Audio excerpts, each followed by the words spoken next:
going to study another very important topic of this chapter, which is Wheatstone bridge and one of its application, meter bridge. So first we start with the Wheatstone bridge. What is Wheatstone bridge? It is an arrangement of 4 resistances.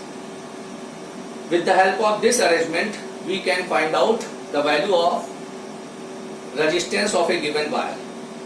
अगर आपको एक wire given है जिसका resistance find out करना है, तो उस resistance को फाइंड आउट करने के लिए ये एक अरेंजमेंट होता है. It is made by professor Wheatstone, that is why it is called Wheatstone bridge. अब इसके पहले हम कंस्ट्रक्शन को देख लेते हैं, फिर इसकी बैलेंस कंडीशन क्या है और कैसे हम इससे रेजिस्टेंस गिवन वायर का फाइंड आउट कर सकते हैं, इसको हम देखते हैं. पहले इसका कंस्ट्रक्शन देखते हैं. इसमें 4 रेजिस्टेंसेस प्रोफेसर व्हीटस्टोन ने लिए हुए हैं, जिसको एक स्क्वायर या पैरेललोग्राम के शेप में कनेक्ट कर लेते हैं इस तरीके से. ये रेजिस्टेंसेस हैं आपके P, Q, R and S. इसके एक डायगोनल AC में हमने एक सेल और की कनेक्ट की हुई है. सेकंड डायगोनल में BD में हमने गैल्वेनोमीटर ये कनेक्ट किया हुआ है. गैल्वेनोमीटर आपको पता है करंट मेजरिंग डिवाइस होती है जो सर्किट में करंट की वैल्यू को डिटेक्ट करती है और लो रेजिस्टेंस की वैल्यू हम इससे मेजर करते हैं. और गैल्वेनोमीटर को हम लोग रिक्वायर्ड रेंज के एमीटर और वोल्टमीटर में भी कन्वर्ट कर सकते हैं, जिसको आगे चल करके हम लोग स्टडी करेंगे. तो यहाँ पर एक गैल्वेनोमीटर कनेक्ट है और एक की कनेक्ट है K2.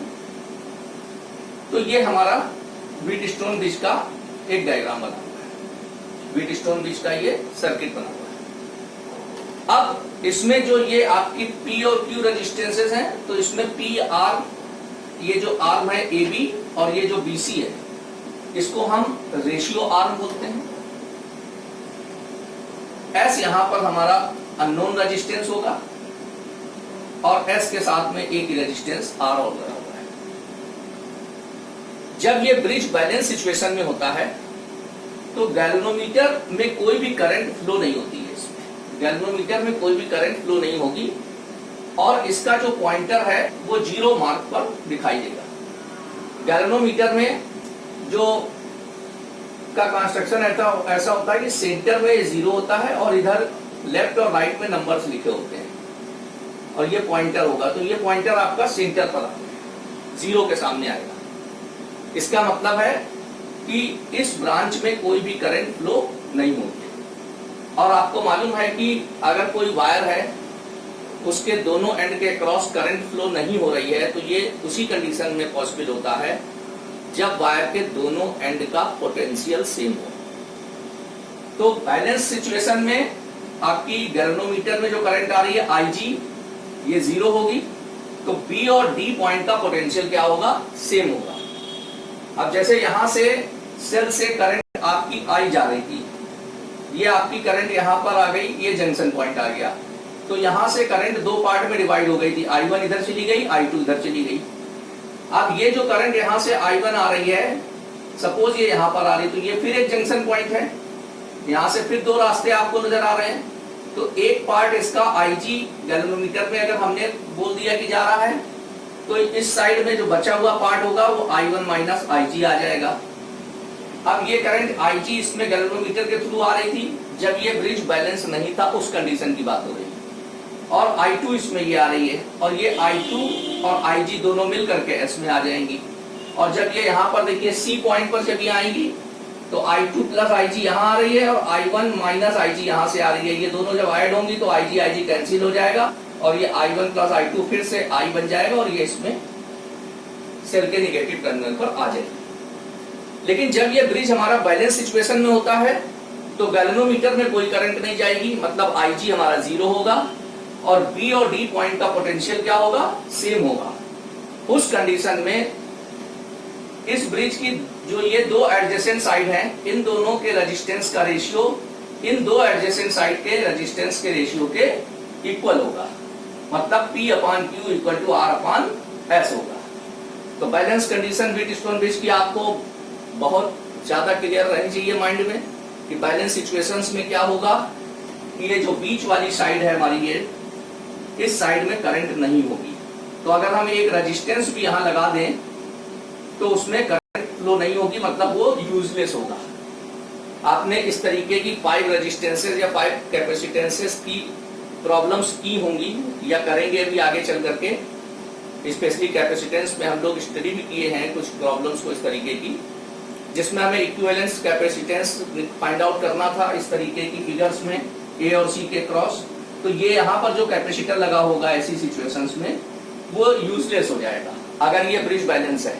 इसी तरीके से अगर रेजिस्टेंस से रिलेटेड प्रॉब्लम है और यहाँ पर कोई रेजिस्टेंस लगा हुआ है और इसके रेजिस्टेंस का रेशियो इसके और इसके रेजिस्टेंस के रेशियो के इक्वल दिख रहा है, तो ऑटोमेटिक यहाँ पर करंट जीरो कही जाएगी, क्योंकि ये रेशियो तभी इक्वल हो सकता है जब IG आपकी जीरो होगी, और IG जब जीरो होगी तो ऑटोमेटिक B और D का पोटेंशियल सेम होगा, मतलब B और D के बीच का पोटेंशियल डिफरेंस जीरो होगा। तो ये हो गई बैलेंस कंडीशन व्हीटस्टोन ब्रिज की। तो ये I जो थी हमारी I1 प्लस I2 हो गई in the balance condition of bridge VB equal to BD and IG equal to zero, that is no deflection in galvanometer and P upon Q equal to R upon S। This is the balance condition of Wheatstone bridge. अब इसको हम लोग Kirchhoff law की help से जो है derive करते हैं। तो देखिए इसका सिंपल सा डेरिवेशन, यहां से ये करंट चली थी, यहां पर आकर के डिवाइड हो गई थी, I1 इधर चली गई, I2 इधर चली गई थी, यहां से यहां आई थी, इसका कुछ पार्ट IG इधर चला गया था, rest of part I1 minus IG इधर आ गया था, ये IG इधर आ रही थी, I2 इधर से आ रही थी, ये दोनों ऐड होकर के इसमें जा रही थी, और फिर ये यहां से I सेल के नेगेटिव टर्मिनल पर आ रही। तो जब हम किरचॉफ लॉ अप्लाई करते हैं तो सबसे पहले हम लोग क्या करते हैं, करंट का सर्किट में डिवीजन करते हैं। तो अभी हमें ये कुछ नहीं मालूम कि ये ब्रिज बैलेंस है या नहीं है, तो हमने सबसे पहले इस सेल से करंट I ड्रॉ की और इसको सर्किट में डिस्ट्रीब्यूट कर लिया। अब एक लूप हम इसमें ये ले लेते हैं ABDA, इसमें किरचॉफ सेकंड रूल अप्लाई कर देते हैं, लूप रूल, और दूसरा लूप ले लेंगे BCDB, इसमें भी हम किरचॉफ सेकंड रूल अप्लाई करेंगे। हम पहले ये लूप लेते हैं ABDA और इसमें किरचॉफ सेकंड रूल अप्लाई करते हैं। तो हम ऐसे चल रहे हैं लूप में, A से B जाएंगे, B से D जाएंगे और D से A जाएंगे।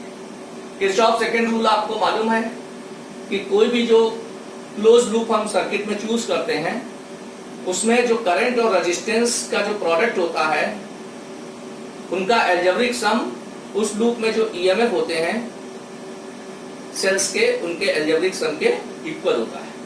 तो हम यही चीज अप्लाई करते हैं यहाँ पर। तो देखिए जब हम ऐसे चल रहे हैं तो जब हम सबसे पहले इस रेजिस्टेंस पर पहुंचेंगे तो करंट की डायरेक्शन में जा रहे हैं, तो जब हम करंट की डायरेक्शन में जाते हैं तो आपको पता है कि करंट और रेजिस्टेंस का प्रोडक्ट कैसा लेते हैं, पॉजिटिव। तो ये I1 इंटू P पॉजिटिव हो जाएगा, ये देखिए I1 इंटू P हो गया ABDA लूप के लिए। फिर इसके बाद इसमें आ रहा है गैल्वेनोमीटर में, ये जो गैल्वेनोमीटर हमारा लगा हुआ है इसका रेजिस्टेंस हम कंसीडर कर रहे हैं G है, तो इसमें करंट और रेजिस्टेंस का प्रोडक्ट हो जाएगा IG इंटू कैपिटल G, और ये भी हम करंट की डायरेक्शन में जा रहे हैं तो ये प्रोडक्ट भी हमारा पॉजिटिव होगा। तो ये देखिए IG इंटू G। फिर यहाँ से चलते हुए अब हम यहाँ जाएंगे, तो जब हम इधर जा रहे हैं तो देखिए इस रेजिस्टेंस में करंट इधर से आ रही है, तो करंट की डायरेक्शन से अपोजिट हम मूव कर रहे हैं, इसलिए I2 और R का जो प्रोडक्ट होगा ये हमारा निगेटिव होगा। अब इस लूप में हमने जितने भी पार्ट थे 1 2 3 तीनों में करंट और रेजिस्टेंस का प्रोडक्ट ले लिया, कोई सेल इस लूप में है नहीं, तो इनका जो अलजेब्रिक सम है वो क्या हो जाएगा, जीरो हो जाएगा, इसको कर दिया जीरो के इक्वल। इसी तरीके से जब हम ये सेकंड लूप लेंगे BCDB, तो इसमें हम ऐसे मूव कर रहे हैं B से C, C से D, D से B। तो सबसे पहले ये रेजिस्टेंस है, तो I1 minus IG into Q plus का होगा क्योंकि करंट की डायरेक्शन में जा रहे हैं, ये देखिए। इसके बाद हम यहां से मूव करते हुए इसमें आएंगे, इसमें हम अपोजिट डायरेक्शन में जा रहे हैं करंट के, तो I2 plus IG into S ये आपका निगेटिव होगा, तो I2 plus IG into S ये निगेटिव हो गया, देखिए। इसके बाद हम यहां पर जाएंगे, इसमें फिर से जाएंगे, तो जब इसमें भी जा रहे हैं तो देखिए करंट के अपोजिट जा रहे हैं, तो IG इंटू G यहाँ पर निगेटिव होगा इस लूप के लिए।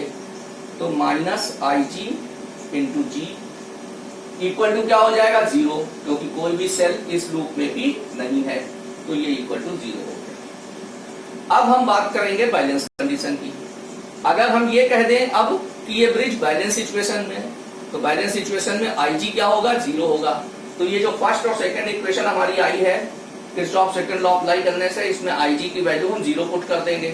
तो आई जी हमने यहाँ पर भी 0 पुट कर दिया फर्स्ट इक्वेशन में, तो ये खत्म हो गया स्टेप हमारा। यहाँ पर हम 0 कर देंगे, यहाँ पर 0 कर देंगे और यहाँ पर 0 कर देंगे। तो फर्स्ट और सेकंड इक्वेशन की फॉर्म हमारी क्या बन जाएगी? फर्स्ट इक्वेशन से हमें मिल जाएगा I1P minus I2R equal to 0, या इसको हम लिख सकते हैं I1P इक्वल टू I2R, इसको इधर ट्रांसफर करके। और इस इक्वेशन से हमें मिल जाएगा IG 0 करने पर I1Q minus I2S equal to 0, या फिर हम इसको लिख सकते हैं I1Q इक्वल टू I2S। अब ये हमने इक्वेशन 3 कह दिया और इसको इक्वेशन 4 बना दिया। इक्वेशन 3 को इक्वेशन 4 से डिवाइड कर देते हैं। जब हम इक्वेशन 3 को इक्वेशन 4 से डिवाइड करेंगे तो ये आ जाएगा I1P divided by I1Q equal to I2R divided by I2S। I1 cancel हो गया, I2 कैंसिल हो गया। ये हमारी balance condition P upon Q equal to R upon S आ गई। अब ये ब्रिज बैलेंस कंडीशन तो आ गई है। अब ये ब्रिज की सेंसिटिविटी की अगर हम बात करें, ये ब्रिज आपका सेंसिटिव तब होता है जब ये आपके PQRS, जब ये आपके कंपेरेबल वैल्यूज के होते हैं, तो ये इसकी सेंसिटिविटी के लिए हम लोग ध्यान में रखेंगे। अब बात करते हैं इसकी एक एप्लीकेशन की। इसकी एक एप्लीकेशन जो कि मीटर ब्रिज है, हमारे प्रैक्टिकल के सिलेबस में भी है ये, और बहुत ही इंपॉर्टेंट आर्टिकल है ये। अक्सर हमारे बोर्ड एग्जाम में भी इससे रिलेटेड क्वेश्चंस आते हैं, वाइवा में भी है, इससे रिलेटेड क्वेश्चंस हमें करने होते हैं, और प्रैक्टिकल तो है ही हमारे सिलेबस में मीटर ब्रिज का। तो सबसे पहले हम मीटर ब्रिज की कंस्ट्रक्शन देख लेते हैं। देखिए working principle metre bridge, why it is called metre bridge. Metre bridge को मीटर ब्रिज क्यों कहा जाता है? Because it contains a wire of 1 metre length, that is why it is called metre bridge. Metre bridge में 1 metre length का एक wire होता है, इसलिए इसको मीटर ब्रिज बोलते हैं। अब इसमें होता क्या है, एक वुडन फ्रेम होगा आपके पास, उस वुडन फ्रेम पर एक स्केल लगा होगा 1 मीटर लेंथ का, उस स्केल के ऊपर एक ये वायर लगा होता है, और वायर के जो दोनों एंड होते हैं, ये आपका वायर हो गया। सपोज आप बोर्ड में जो है ये आप वुडन फ्रेम समझ लीजिए, ये आपका 1 मीटर लेंथ का ये वायर हो गया। ये वायर जो है आपका कॉन्स्टेंटन, नाइक्रोम और मैग्नीट, ये एलॉयज हैं, इनमें से कोई होगा। कॉपर वायर नहीं यूज करते हैं इसमें। उसका रीजन ये होता है कि कॉपर का रेजिस्टेंस कम होता है, जब हम एक्सपेरिमेंट करेंगे तो बहुत जल्दी रेजिस्टेंस चेंज हो जाएगा। मैग्नीन, नाइक्रोम और कॉन्स्टेंटन, ये जो हमारी एलॉयज हैं, इनकी रेजिस्टिविटी हाई होती है, लो टेम्परेचर डिपेंडेंट वायर होते हैं, रेजिस्टिविटी हाई है इनकी, और टेम्परेचर कोफिशिएंट ऑफ रेजिस्टेंस की वैल्यू इसके लिए बहुत कम होती है, इसलिए इन वायर्स पर टेम्परेचर का इफेक्ट इतनी जल्दी नहीं पड़ता, इसलिए ये वायर हमारे यूज किए जाते हैं। इन दोनों ये जो वायर है, इनके जो दोनों एंड हैं, ये 2 L शेप की ये हमारी कॉपर स्ट्रिप्स होती हैं, इनसे कनेक्टेड होते हैं। एक L शेप की कॉपर स्ट्रिप ये है, इससे वायर का एक एंड ए कनेक्ट है। दूसरी L शेप की हमारी ये कॉपर स्ट्रिप है, यहाँ पर वायर का एक एंड यहाँ पर कनेक्ट है सी पॉइंट पर। यहाँ पर दोनों जो L शेप की हमारी कॉपर स्ट्रिप्स हैं, ये इन पर वाइंडिंग स्क्रूज लगे होते हैं, जो कि आपस में कनेक्टेड होते हैं, इंटरकनेक्टेड होते हैं। तो हम ये जो ए और सी के क्रॉस हमें एक सेल और एक की कनेक्ट करनी है, साथ में एक रियोस्टेट भी हम कनेक्ट कर सकते हैं सर्किट में करंट की वैल्यू को इंक्रीज या डिक्रीज करने के लिए। रियोस्टेट का यूज क्या है, वो सर्किट में करंट की वैल्यू को इंक्रीज या डिक्रीज करने के लिए। इससे हम सर्किट में एक्स्ट्रा रेजिस्टेंस इंट्रोड्यूस करते हैं। तो ये रियोस्टेट आपका कनेक्ट है। सेल का पॉजिटिव टर्मिनल हमने यहाँ ए पर कनेक्ट कर दिया, या ये यहाँ कनेक्ट कर दें, एक ही बात है, क्योंकि आपस में इंटरकनेक्टेड होते हैं। और दूसरा सेल का नेगेटिव टर्मिनल रियोस्टेट और की के थ्रू हमने यहाँ पर कनेक्ट कर दिया या यहाँ कनेक्ट कर दिया, एक ही बात है। इन दोनों एल शेप की जो स्ट्रिप्स होती हैं, इनके बीच में एक और स्ट्रिप होती है ये, जिसमें फिर 3 बाइंडिंग टर्मिनल्स होते हैं। एक गैप यहाँ लेफ्ट साइड में होगा और एक गैप यहाँ राइट साइड में। लेफ्ट गैप में हम लोग एक रेजिस्टेंस बॉक्स कनेक्ट करते हैं, जिससे हम डिफरेंट वैल्यूज के रेजिस्टेंस अपने सर्किट में इंक्लूड कर सकते हैं। एस ये हमारा अननोन रेजिस्टेंस है, जिसकी वैल्यू हमें फाइंड आउट करनी है।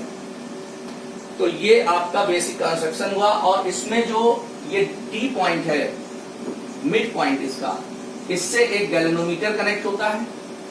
गैल्वेनोमीटर में भी 2 बाइंडिंग टर्मिनल होंगे। एक से आपने डी पॉइंट को कनेक्ट कर दिया और दूसरे से एक स्लाइडिंग की होती है जिसको जॉकी बोलते हैं, पेंसिल के जैसी होगी ये भी एक तरीके की की है। इसको हम इस वायर पर कहीं पर भी टच करा सकते हैं या स्लाइड कर सकते हैं, इसीलिए इसको हम स्लाइड वायर ब्रिज भी बोलते हैं। तो स्लाइड वायर ब्रिज इसका नाम क्यों है ये भी आपको क्लियर होगा, क्योंकि हम ये जो जॉकी है इसको इस पूरे वायर एसी पर जो 1 मीटर लेंथ का है, मतलब 100 सेंटीमीटर का है, इस पर हम कहीं भी टच करा सकते हैं या स्लाइड करा सकते हैं, और इसकी हेल्प से हम नल पॉइंट की वैल्यू फाइंड आउट करते हैं। नल पॉइंट हमारा वही होगा जब गैल्वेनोमीटर में हमको कोई भी रिफ्लेक्शन दिखाई नहीं देगा। यहाँ पर गैल्वेनोमीटर के साथ एक लो रेजिस्टेंस वायर हमने कनेक्ट किया हुआ है। इस लो रेजिस्टेंस वायर को शंट बोलते हैं। बेटर ये होता है कि जब हम मीटर ब्रिज यूज कर रहे होते हैं तो हमें शंट का यूज करना चाहिए, क्योंकि जब आप इसका सर्किट कंप्लीट करते हैं तो सबसे पहले एक चीज ये चेक करनी होती है कि ये ब्रिज में करंट प्रॉपर पास हो रही है कि नहीं पास हो रही है। उसके लिए आप क्या करते हैं, पहले स्लाइडिंग की को आप यहाँ पर टच कराते हैं ए पॉइंट के पास, तो इसमें डिफ्लेक्शन एक साइड देखने को मिलेगा गैल्वेनोमीटर में। जैसे ये गैल्वेनोमीटर है आपका, तो अगर ए पर टच कराया तो ये लेफ्ट साइड गया, तो जब सी के पास टच कराएंगे तो ये राइट साइड जाएगा, या पहले इधर गया तो बाद में इधर जाएगा। मतलब जीरो साइन जो है, जीरो के लेफ्ट या राइट मूव करना चाहिए। एक बार यहाँ टच कराने पर एक साइड और सी के पास टच कराने पर दूसरे साइड। अक्सर जब आप लैब में एक्सपेरिमेंट करते हैं तो ये नहीं होता है, जबकि आपको ऐसा लगता है कि आपने सर्किट सारे कनेक्ट सही किए हुए। तो वहां पर क्या प्रॉब्लम होती है उसको आप समझिए। प्रॉब्लम ये होती है कि कभी कभी हम लोग जब कनेक्शन करते हैं टर्मिनल पर, बाइंडिंग टर्मिनल पर, तो जो वायर हम इस पर रैप करते हैं वो ठीक से टच नहीं कर रहा होता है। कभी कभी जो कनेक्शन वायर होता है उस पर जो थ्रेड होता है वो हम लोग इसके ऊपर रैप कर देते हैं, जिसकी वजह से क्या होता है कि प्रॉपर करंट इसमें फ्लो नहीं होती है, क्योंकि थ्रेड तो आपका नॉन कंडक्टर है। तो ये चीज नॉन कंडक्टिंग मटेरियल होता है, इस वजह से ये आपको प्रॉब्लम दिखाई देगी। कभी कभी जो बाइंडिंग टर्मिनल होते हैं उन पर कोरोजन होता है, जिसकी वजह से या डस्ट डिपॉजिट होती है, जिसकी वजह से भी ये आपको सिचुएशन नहीं मिल पाती है। तो उनको प्रॉपर क्लीन करना चाहिए बाइंडिंग टर्मिनल्स को, और फिर से कनेक्शन आपको करना चाहिए। सर्किट को जब हम बनाते हैं उस टाइम हमें ये भी देखना है कि कोई भी कनेक्शन हमारा लूज नहीं होना चाहिए। लूज कनेक्शन होगा तब भी ये प्रॉब्लम आपको अक्सर प्रैक्टिकल में ये आती है। तो जब भी ये आपको प्रॉब्लम दिखाई दे रही है और आपको लग रहा है कि आपका सर्किट बिल्कुल सही है, तो ये डिफेक्ट हो सकते हैं। इन डिफेक्ट्स को आप रिमूव करिए तो ये प्रॉपर चीज आपको देखने को मिल जाएगी। तो ये तो था आपका कंस्ट्रक्शन मीटर ब्रिज का। तो इसमें हमने आपको ये बताया कि मीटर ब्रिज इसको कहा क्यों जाता है, why it is called meter bridge, because it contains a wire of 1 meter length, और वायर आपका किस मटेरियल का है, नाइक्रोम, कॉन्स्टेंटन और लाइनिन। ये बहुत पूछा जाता है, इंपॉर्टेंट क्वेश्चन है। क्यों इसका हम यूज करते हैं, because of its high resistivity and low temperature dependent. इसलिए यूज करते हैं क्योंकि इसकी रेजिस्टिविटी हाई होती है और लो टेम्परेचर डिपेंडेंट होता है, जिससे टेम्परेचर का इफेक्ट इसके ऊपर बहुत जल्दी नहीं पड़ता है। कॉपर वायर हम लोग इसीलिए यहाँ पर यूज नहीं करते हैं। व्हीटस्टोन ब्रिज के प्रिंसिपल पर इसकी वर्किंग बेस्ड है। एक तरीके से अगर आप देखें तो ये व्हीटस्टोन ब्रिज ही बन रहा है बैलेंस सिचुएशन में। सपोज जब आप ये स्लाइडिंग की चौकी को बी पॉइंट पर टच करते हैं वायर पर, तो आपको गैल्वेनोमीटर में कोई भी डिफ्लेक्शन दिखाई नहीं दे रहा है। इस कंडीशन में आपने क्या किया है कि ये जो वायर एसी है इसको दो पार्ट में ब्रेक कर लिया है, एबी और बीसी। नल पॉइंट जब हम निकालना स्टार्ट करते हैं उससे पहले हम इस रेजिस्टेंस बॉक्स से एक रेजिस्टेंस पिकअप कर लेते हैं, और रेजिस्टेंस पिकअप करने के बाद हम इस नल पॉइंट को निकालते हैं। अननोन रेजिस्टेंस वायर आपका वो एस कनेक्टेड है सेकंड गैप में। तो अब आप इस अरेंजमेंट को पूरा व्हीटस्टोन ब्रिज के डायग्राम से कंपेयर करिए। इसमें भी 4 रेजिस्टेंसेस हैं, पी क्यू आर एस, और यहां पर भी आपको 4 रेजिस्टेंसेस हो गए आपके पास। एक हो गया एबी पार्ट का रेजिस्टेंस जिसको हम पी बोल देते हैं, दूसरा है बीसी पार्ट का रेजिस्टेंस जिसको हमने क्यू कंसीडर कर लिया, तीसरा है जो रेजिस्टेंस बॉक्स से हमने रेजिस्टेंस पिकअप किया है, और चौथा है हमारा ये अननोन रेजिस्टेंस एस। तो पी क्यू आर एस ये हमारे 4 रेजिस्टेंसेस हो गए। ब्रिज जो व्हीटस्टोन ब्रिज की फॉर्म अगर हम इसको बना के देखें तो एक आर्म हमारी हो गई एबी, दूसरी हो गई बीसी, तीसरी हो गई एडी, और चौथी हो गई डीसी। तो एबी का रेजिस्टेंस पी, बीसी का क्यू, एडी का आर और डीसी का एस।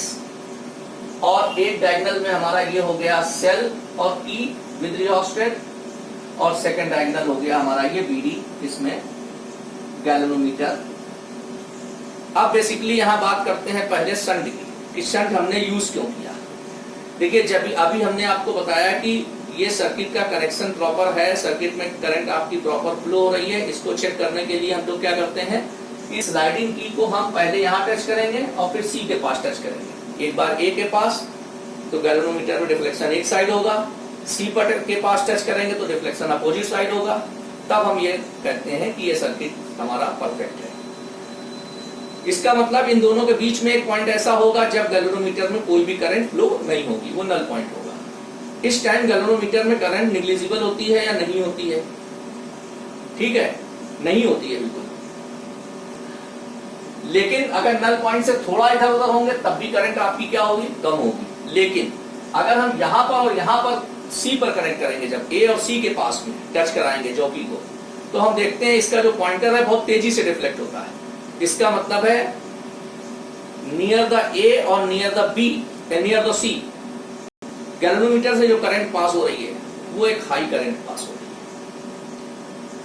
है। उस हाई करंट का इफेक्ट क्या होगा? उस हाई करंट के इफेक्ट से ये होगा कि जो इसके गैल्वेनोमीटर के अंदर जो कॉइल होती है वो बर्न हो सकती है, आपका गैल्वेनोमीटर डैमेज हो जाएगा।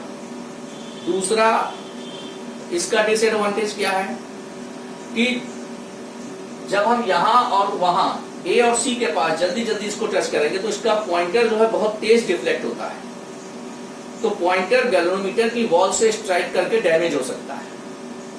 तो इन दोनों डिसएडवांटेज को अवॉइड करने के लिए हम लोग क्या करते हैं, एक लो रेजिस्टेंस वायर इसमें यूज कर देते हैं। तो जब हम इसको लो रेजिस्टेंस वायर यहाँ यूज करेंगे तो जब बैलेंस नहीं होगा ये ब्रिज, तो करंट यहाँ से एक आईजी करंट इसमें जरूर आएगी और उसका मेन पार्ट शंट से पास होगा और गैल्वेनोमीटर कॉइल में एक स्मॉल पार्ट आएगा, जिससे कि इसका पॉइंटर डैमेज होने से भी बचेगा और कॉइल बर्न होने से भी बचेगी। तो ये इंपॉर्टेंट यूज है यहाँ शंट का। इसलिए जब हम इस एक्सपेरिमेंट को करते हैं तो हमें शंट यूज करना चाहिए।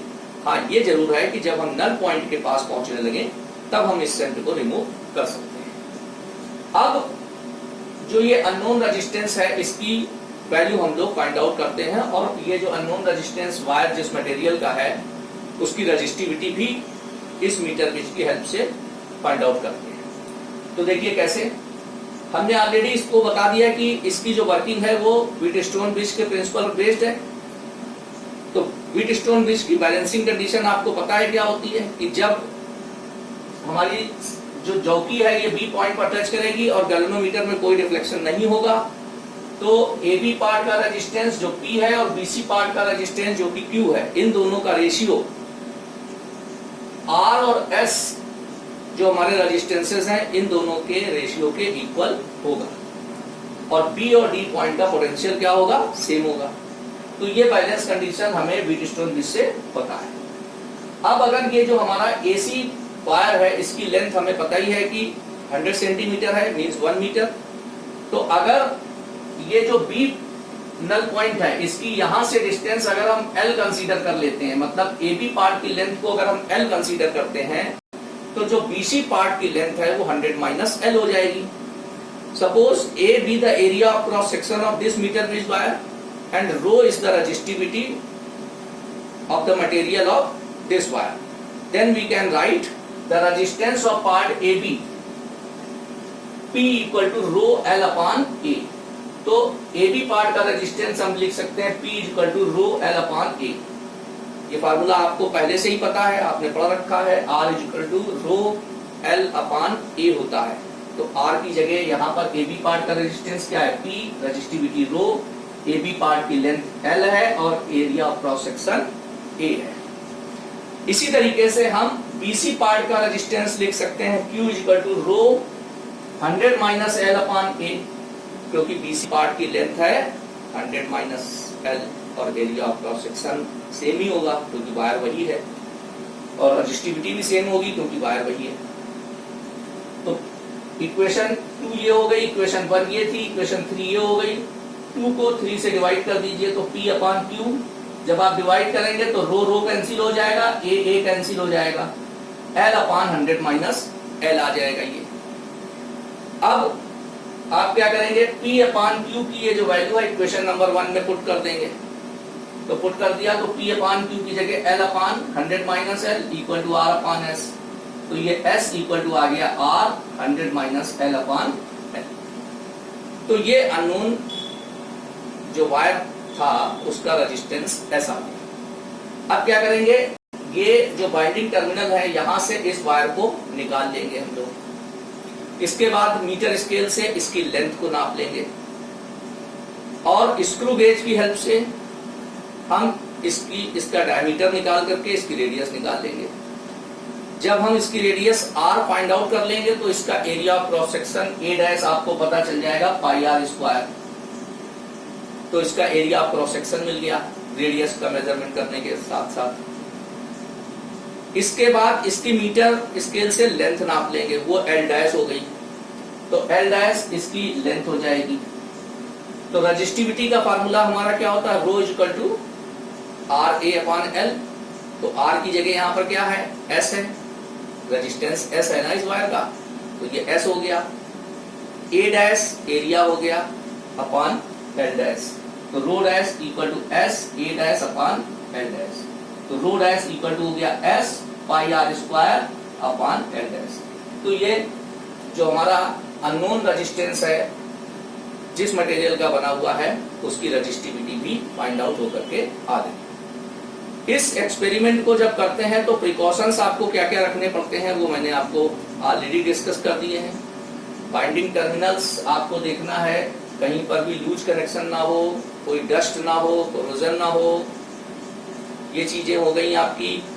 इसके अलावा जो है कनेक्शन लूज नहीं होने चाहिए। इसके अलावा एक और इम्पोर्टेंट बात है, शंट का हमें यूज करना चाहिए।